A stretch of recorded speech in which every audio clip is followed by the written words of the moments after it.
Yo, Trev, you know what day it is? Yes, sir. It's Tuesday, Jay. Well, hey, man, you know what that means. I believe that means it's time for Tuesdays with Trevor. Well, hey, hit that music because it's time to get this thing rolling. Let's go, big fella. Let's go. Hello, and welcome to Tuesdays with Trevor, a show dedicated to using sports to create positive change. Be ready to get inspired, uplifted, and empowered through thought-provoking conversations specific to the world of youth sports with some of the top minds in the game. I'm your co-host, Trevor Rosenthal, MLB All-Star and single-season save record holder for the St. Louis Cardinals, along with Jason Holzer, co-founder of 40 Athletes and best-selling author. Jason, how are we doing today? Well, man, overall, doing well. And I learned a lot recently about the difference between being kind and being nice. And to expand upon that, I went to church yesterday or Sunday, and it was talking about how Jesus flipped over the marketplace because they were selling stuff in front of the temple. And the priest was like, look, Jesus was kind, but that doesn't mean like he didn't have like the emotions of people like anger or when things made him mad. He didn't do anything about it. In fact, he did it with something that to make things right. And I think, so many times in our society, we all try to be maybe too nice or too thoughtful, if you will. But whenever you see something that needs to be done, you can't, like, you got to do the right thing. And that's what I've been learning. Like, you can be kind and loving, but still have an edge and still be completely honest with people in a loving way. So that's something, that I've been like working with, contemplating on a lot in my own life. And it's been interesting, So what about you, Trev?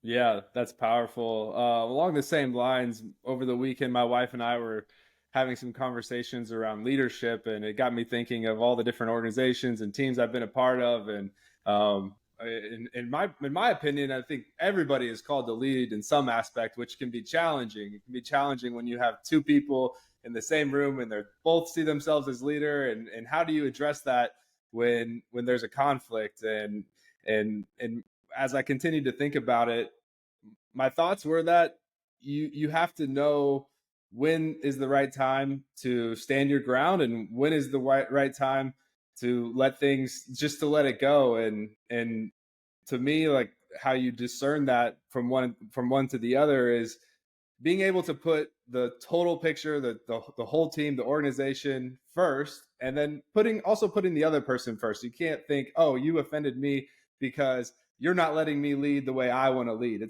That's often the misconception is, as a leader, you have to be first and foremost putting other people in front, and that starts with the organization and then goes down to the people within the organization. But really excited. I think our guest today is going to give us some great insight on both these topics, especially on the leadership aspect as he's continued to evolve in that role. So let's jump into this. Yeah, we got Clint Hurdle on the show today. Clint is a former Major League Baseball player. He played for the Royals, Reds, Mets, Cardinals, and he also managed the Rockies and the Pirates. Won Manager of the Year in 2013 and took the Rockies to their first World Series in 2007. So the guy might know a little bit about leadership because he turned two franchises around that were not known for winning, at least whenever I was growing up. And they were some perennial powerhouses. I remember in 2013, whenever they were playing the Cardinals in the division series, I was like, oh, man. I'd never seen Pittsburgh so raucous as I did that year in that series. So, Clint, man, we're excited to have you on today. Appreciate you joining us. And how are you doing today? Well, I'm doing very well. It's good to be with you both. And as I said, I really appreciate your patience on working with me, getting this scheduled, getting out there. I've followed both of you. Been a fan of Trevor's a lot longer than you, Jason. Obviously, I think, just jumped on your bandwagon lately.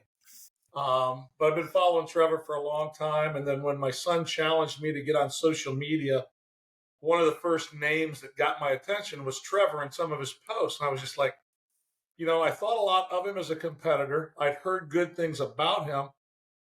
However, when you read what somebody else can write and share, I think that's a glimpse into them a little bit, into their soul, into their mindset a little bit. And I was like, oh my gosh, this guy's got some depth. This guy's got some roots. I became a bigger fan. So this opportunity I'm looking for as well. I'm looking to learn from you guys, and maybe there's some sharing that I can do to help somebody else out as well.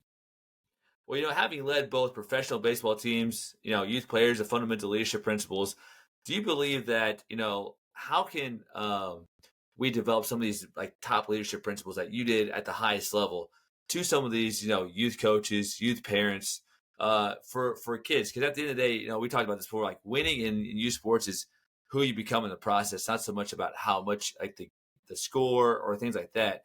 I think that gets lost a little bit because of the way professional sports is that you win to keep your job. But some of the things that you implemented to have success, how can that trickle down in a positive way to the lower levels? Well, I think there's some staples in place, whether you're talking about a big league clubhouse, or you're talking about a bench of a dugout full of 10 to 12-year-olds, and in some cases, even younger, much younger than that. I think it's just about having fun. My son, Christian, retired from T-ball at the age of 4. It was a one and done season. At the end of it, he said, "Dad, way too intense. I'm out." And I went, "Okay, I understand you being out, but what is this?" He goes, "Well, Dad, that's what they do for you whenever you make a bad pitching move at the ballpark." My son played. It just wasn't for him. It wasn't because of a toxic coach or toxic teammates. It wasn't in his DNA. I think number one, you model the behavior you want to instill in others at any level of coaching, anywhere. If I want my kids to be kind, I need to be kind. I need to be kind to my other coaches. I need to be kind to them. I think the days of demanding or expecting respect in a position of titleship, those days are over. And I don't think it's a bad thing. I just know when I grew up, your coach, your manager, your mother or dad would say, "What'd your coach say? What'd your manager say?" You just do that. Well, I think kids ask why more than ever.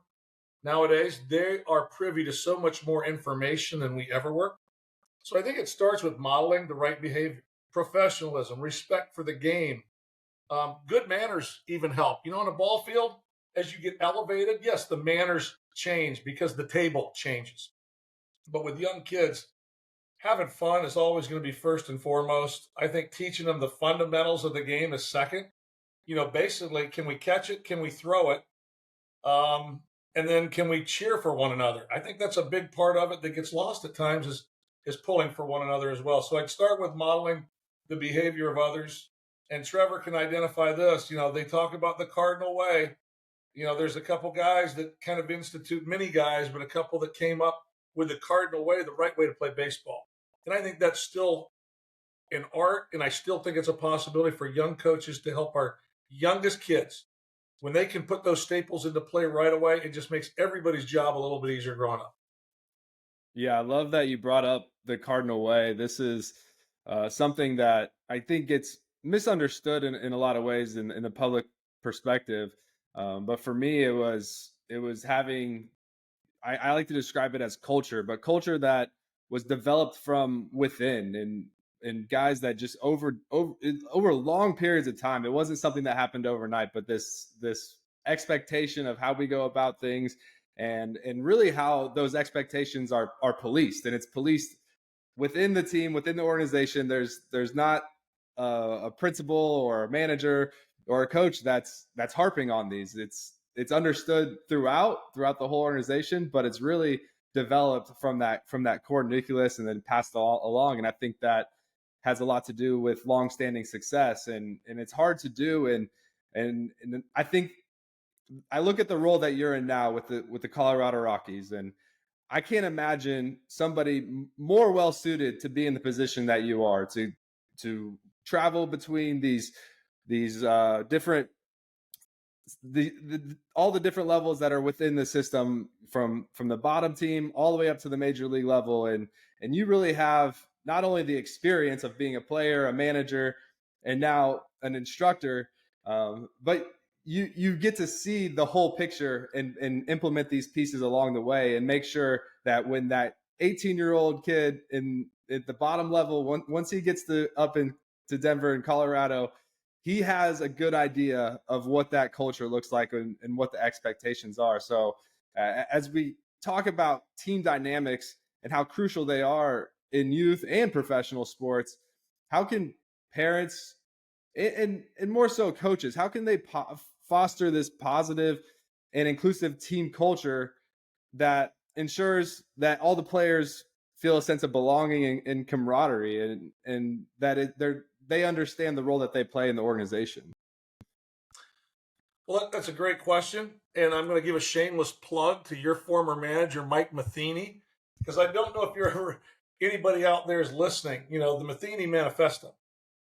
Mike and I go way back.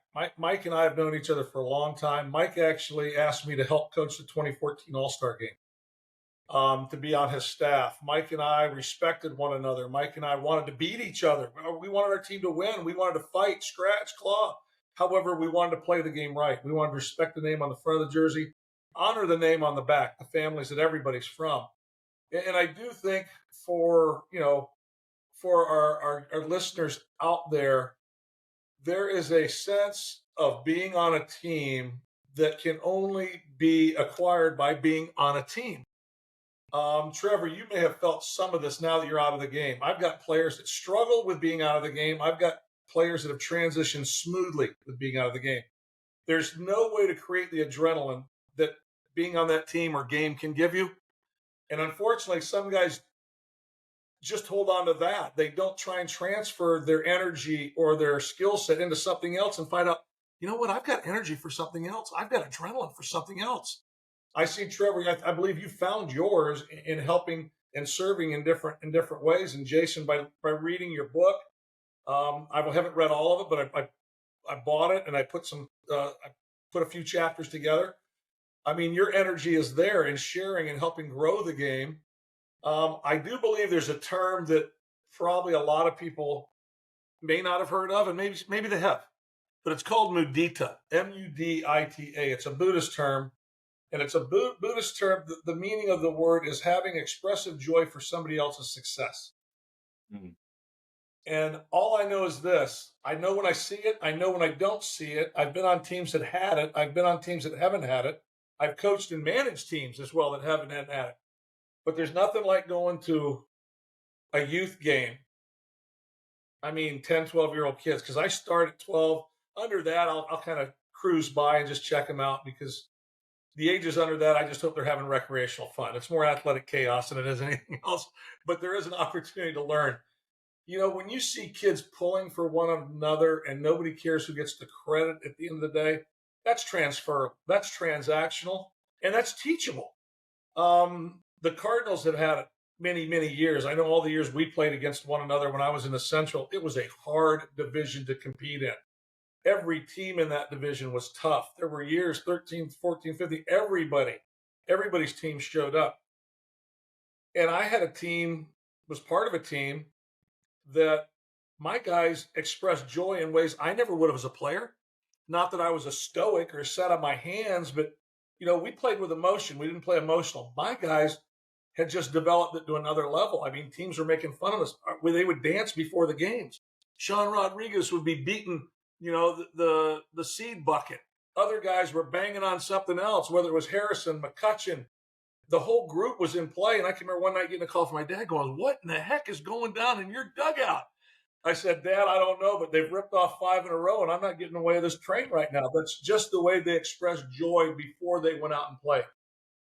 The Blacks, the Australian, the football team, the Blacks, they express joy before they play. They have a routine and a ritual.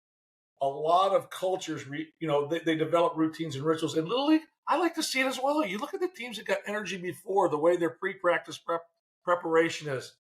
You can just see it. So for me, again, it goes back to the coach, and the coach is establishing, some pillars, just some things we're going to hold on to. This is the way we're going to play catch. And then give them the freedom to go play catch. Here's what we're looking for in fielding our ground balls, and then let them go field their ground balls. I think the biggest thing I see sometimes is kids are playing so robotically because they don't want to make a mistake. And I do believe our industry probably is as guilty as any of trying to catch everybody before they fall. The big league game, I got out in 2019, managed 17 years. And one of my challenges the last few years was dealing with the information we were acquiring and accumulating as well, because it would get overwhelming at times. It was almost like we were trying to leverage every situation in a game. And sometimes we forget that there's human beings playing the game. There's 6-year-old kids that just happen to be 30. Adam Wainwright happened to be 35, and he was a 6-year-old kid at heart on the mound. Molina, Trevor, whoever you want to talk about out there, my guys, McCutcheon, Harrison, Mercer, let them play. Work hard at practice and have those drills at practice. And once the game starts, let these kids play. And I think that's the other thing that I would really stress is make sure that we're giving these kids a chance to have fun as they compete. Yeah, Clint, my oldest son is 7, and he played machine pitch last year. And it was really cool to see them organically cheer for each other whenever one kid was batting. And I think that's one thing I remember last year as like 6-year-olds, them learning to, like you said, mudita. Is that what the word was? Like mudita. expressing joy. And then whenever somebody would get a hit, the dugout was going nuts. And these 6-year-old kids like being excited because for the first time playing, seeing other kids hit and seeing them success. I was like, that's what it's all about. Like baseball is such a great opportunity for other people. You're watching one guy hit. You're in the dugout. The only thing you can do is really cheer for him. And the more you cheer for him, it felt like the better the kids did because they were excited to see other people's support behind them. And baseball it's a sport of resilience, right? So, parents sometimes though, they don't want to see little Johnny struggle. They don't want to see little Billy strike out. They get nervous, especially, in a sport like baseball where, there's a lot of failure, right? Just in general. But what are some things that parents could do, to help their kids through some of those struggles without taking them away, but help them realize like, hey, there's a lesson in the struggle. Like, what can you take from this? Even though you struck out, even though, you got out, even though maybe you, got tagged out for the last game and the game's over. How can parents not necessarily try to take away some of these challenges that kids have, but actually use them to help them build resilience and foster a sense of, what I want to say here.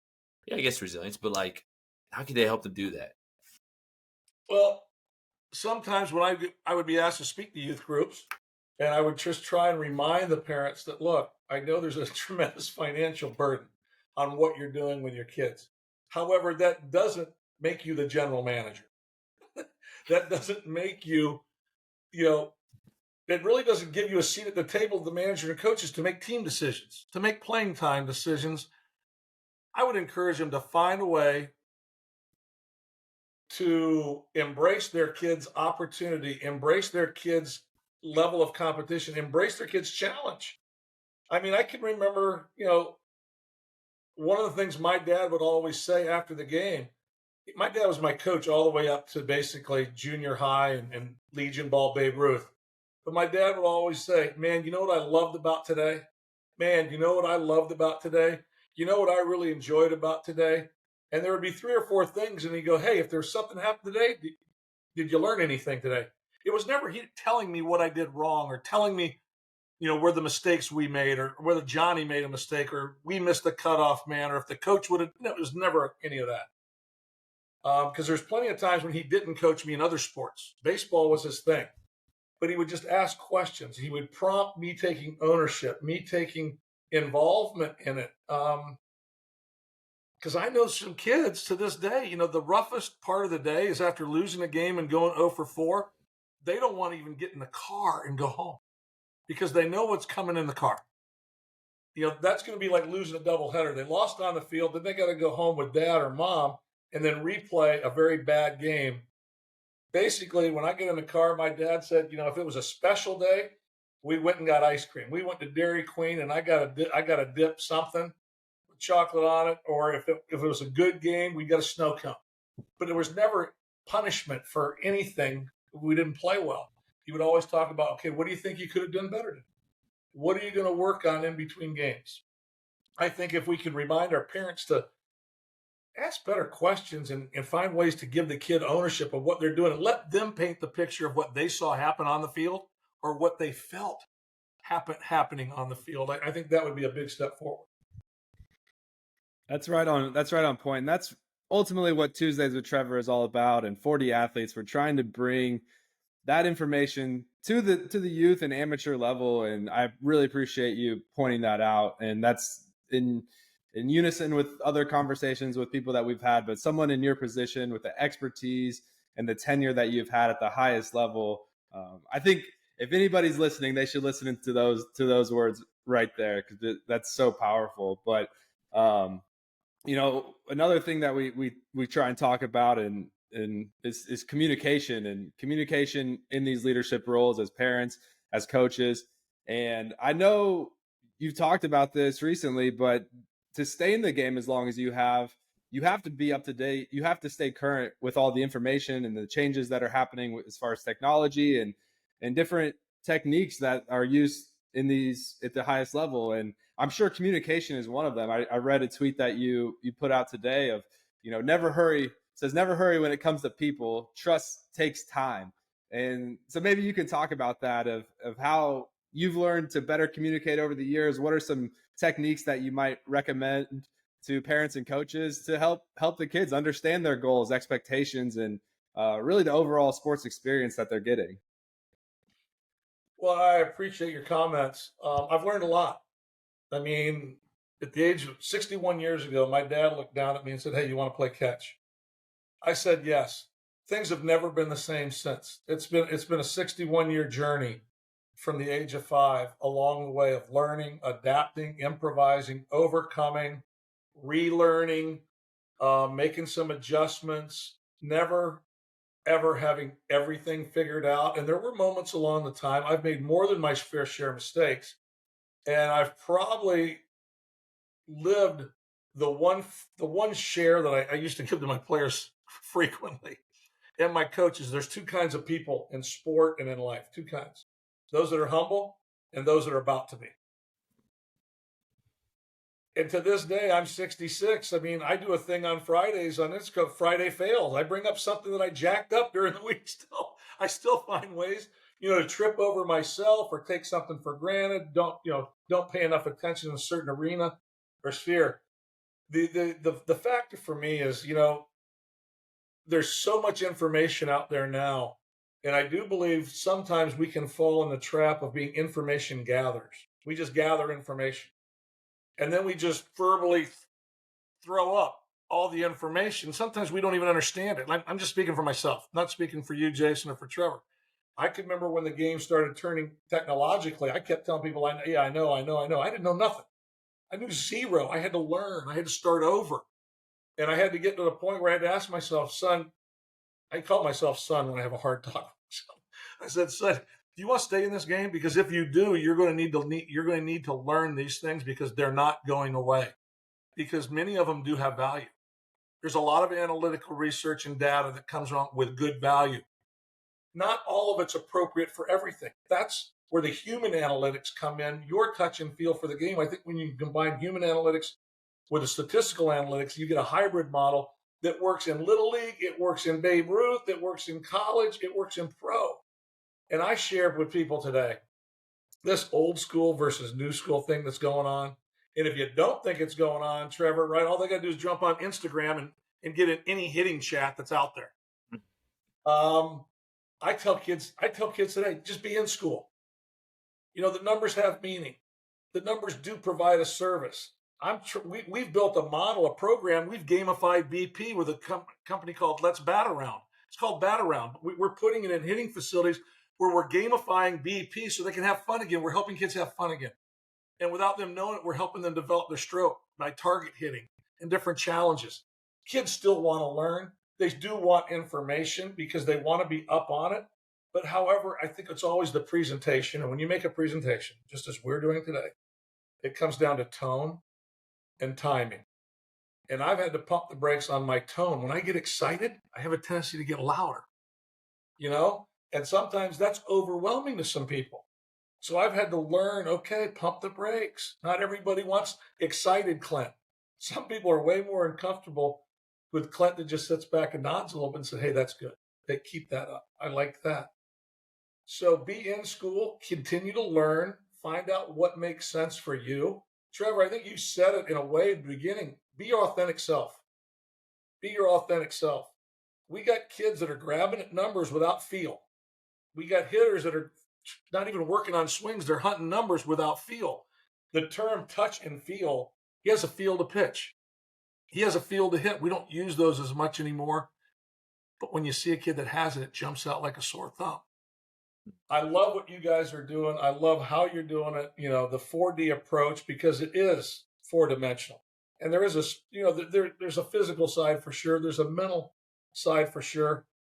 For me, there's a spiritual side as well. Just what I'm at peace with, what I'm authentic with, and the way I want to present myself. I don't ever want to be a know-it-all. I don't ever want to be the smartest person in the room. I need other people in the room that are smarter than me in certain areas. If it was pitching, Trevor, and I was teaching the pitching and the fielding, we're not going to do very good. The hitting, that's my spot. Let me get some people that know what they're doing with the fielding and the hitting and the base running, all those other things. I know what I like. I know what looks good to me. However, I need people to be sharpening me as well. And I really think if the coaches would think about that, even in youth sports, okay, I ran into a situation the other day where one of my buddy's 6'6". He's out playing. He's out throwing to his grandkids are on teams. He got like 3 kids on a team. He's 6'6" and he's throwing BP to 10-year-olds. And I watched the whole practice. He goes, "What do you think?" I go, "You know what? Your energy was great. The fact that you're out there with him was awesome. The fact that you played and you can teach." I said, "But dude, next time you throw BP, get down on a knee."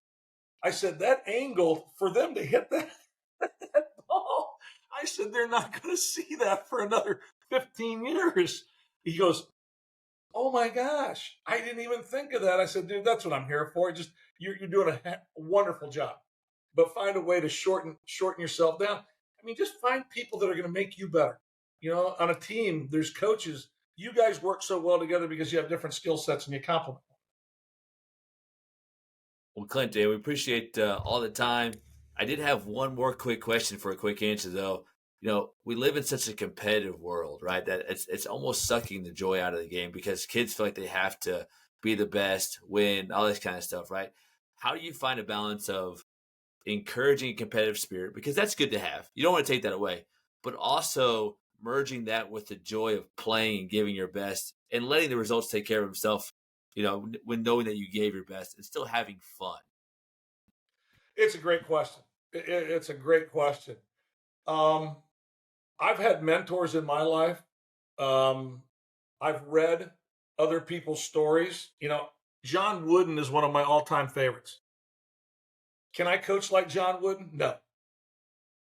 Joe Torre is one of my all-time favorites. Joe Torre, from my understanding, he said it to me once. I asked him, but he's never yelled. He never had one of those clubhouse meetings that I've had a number of times.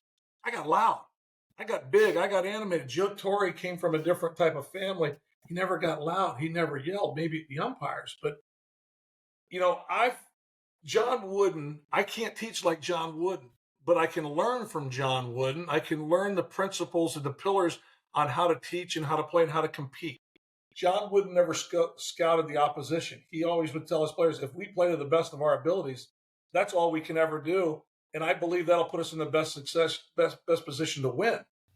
One of the things I've always shared with our club is we got to be the best versions of ourselves. When you compare, one or two things happen. They're 2 of the 7 deadly sins. You're either better than or you're less than. It's either greed or it's envy, right? Mm. So let's focus on our skill sets and what we can do to collectively get a little bit better each day. We do want to win the game. They keep a scoreboard. That scoreboard's there for a reason. However, when we don't win the game, was there things we could learn? Because the only time for me you ever lost is when you didn't learn anything and you came up on the short end of the score. That's a loss. That's a bad day. That's a wasted day. The game will teach you things when you pay attention. And I do believe by meeting the demands of the game, the biggest challenge I gave our players all the time, meet the demands of the game, from the pitching, from the mound, from the box, on the bases, with the glove on your hand. When you meet the demands of the game, and it's hard to do, but when you meet the demands of the game, you put yourself in a better position to win. When you don't meet the demands of the game, you put yourself in a better position to lose. That's why you don't win. You didn't meet the demands of the game, whether it was individual or collective. So I try to simplify it for our guys a little bit and know that at the end of the day in the big leagues, Trevor can tell you he's been a part of it. One team jumps up and down at the end. One team. 1 out of 30 teams. The great storylines, individual storylines, they all happen over a 162-game season. 6 weeks of spring training, and at the end, one team jumps up and down. So does that mean all the other teams are failures? There's different wins to be had. I think there's times to celebrate those little wins along the way. So my son, he knows what it was like to compete. Karate, crew, he would row, tennis. And that's basically what I shared with him. Son, when you're performing at the best of your ability, be the best person you can be. If there's 8 of you in that boat, for you guys to be the best you can in that boat. That's all you can ask. You can't be better than that. What happens after that is going to happen after that. Sometimes there's a medal, and sometimes there's a ride home in the car, and there's Dairy Queen. That's awesome. Well, Clint, really appreciate you joining us today. This has been a great conversation. And Jason, I don't know, Clint probably doesn't know this, but if you're familiar with the ballpark in Pittsburgh, out in the bullpens, the visitor bullpen, the home bullpen are right next to each other, which is rare. And because of that, and because of myself being in the NL Central, we had a lot of time to get to know guys on the other team. And we would spend some time in the early innings talking to each other. And one of the questions I would ask friends on the other side was, hey, like, what do you think of your manager? What's Mr. Hurdle like? And they would rave about his presence in the locker room. And not just that, not just as a professional, but they also talked about him and his high character as an individual, as a man, and all the work that he did in the community and with them individually. So I want to make sure I point that out. And my view of you, Clint, is very high. And as you might also be familiar, bullpen pitchers, we got a lot of free time, so we can be critical. We like to play manager, we like to play GM out there. So for players to give that sort of credibility, that's saying a lot. That's very meaningful. So appreciate it. I don't know if you have any other final words of wisdom, but wishing you the best of luck this year with the Colorado Rockies as well. I'm just thankful to be a part of this. I think whenever men get together and lock arms and grow our game at any level, it's a good thing. And I love what you said earlier. It's better to be kind than to be right. And it took me a long time to figure that one out. We need to share some more kindness in the world. We need to reach out and lend a helping hand from time to time. And I love what you guys are doing. I wish you nothing but success moving forward. I'd encourage anybody out there, you can follow me on social media. I'm on Instagram. I'm on Twitter. I also have a daily emails that I send out. It's at ClintHurdle.com. All you got to do is tap on ClintHurdle.com. My website's like this big. It'll tell you why I did it, how I'm doing it. And one's a faith devotional every day, and then one's an encouragement leadership email every day. It's free. So any way I can help, I want to try and do it. Yeah, as somebody that subscribes to that newsletter, by the way, it's a great read in the morning. So I would also, ClintHurdle.com and sign up for that newsletter, and you'll be so glad you did. Trevor, hey, man, great show as always. I'm excited about some of the guests we have coming up. Make sure you also follow Trevor on Instagram, Twitter. Some great insight from a player's perspective, but he's from just a good, solid man to learn from as well. So make sure you check out Trevor on Twitter, LinkedIn, and Instagram as well. And be sure to check out 40athletes.com. Check out the resources for parents and coaches and athletes. Remember to follow 40 Athletes and Jason on social media as well. We got a lot of dynamic content coming your way, and we'll look forward to seeing you guys on the next Tuesday. That's right. That's a wrap for this episode, Trevor. If you liked it, give it 5 stars, leave a review. And by the way, make sure you share it with somebody. Hey, maybe even 2 people. All right. That's it. Have a good one. Awesome.